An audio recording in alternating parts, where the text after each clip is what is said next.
the role of a freight broker is basically intermediary between the shipper and the truck driver. Some shippers like working with brokers. Now, your bigger brokers like C.H. Robinson is one of the biggest brokers out there. Right. Amazon even has a brokerage arm. And Walmart has a. That being said, an asset-based broker is becoming more valuable than a non-asset-based broker, especially if you're what is labeled as a small, medium enterprise. Okay, okay, meaning you you might have to got break that. Might have to so break that.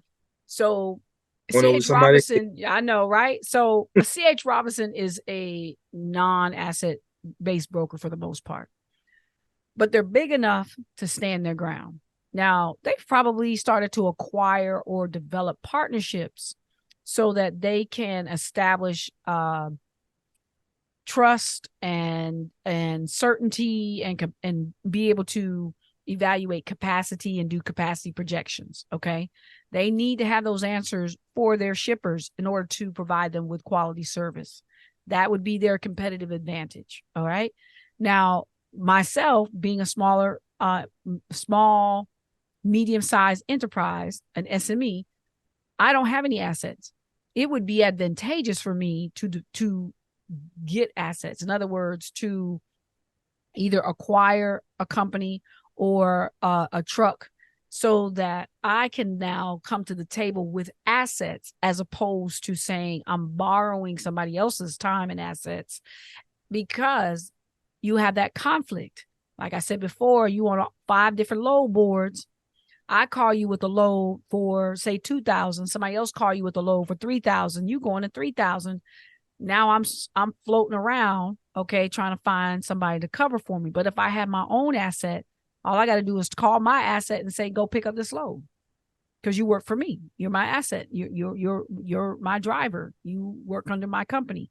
So the role of a broker is basically that intermediary between the shipper and the driver. Okay. And they provide that service of booking the freight, managing its movement and confirmation of delivery and all those pieces that go a part of the supply chain. All right.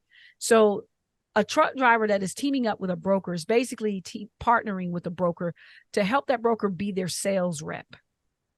So sales is the doorway to money. If you don't have sales, you don't have money. That's it. Okay. So your broker is acting as your sales rep, technically. And what they're doing is they're going out here and they're picking up the phone. They're saying, hey, you got a load for me today? I've got a great driver. And they're selling your capacity to that shipper. So you got to represent. And that's the role of the broker: sales, marketing, and producing revenue for you. And y'all split the commission. So and same with the dispatcher. The issue with the dispatcher, though, is the dispatcher doesn't go directly to the shipper. The dispatcher goes to another broker. Therefore, they're a middleman between two middlemen. Okay. So if the shipment is originally at 1,000 and then the broker gets it, he breaks off a piece. Now we down to 800. Then the dispatcher gets it and they break off a piece. Now we down to 600. So that's $400 that went to two separate people. And now that's all that's left is what the driver gets. And he doing most of the work. You feel Right. me? He got most of Right. the responsibilities. So that's the role of a broker. Now,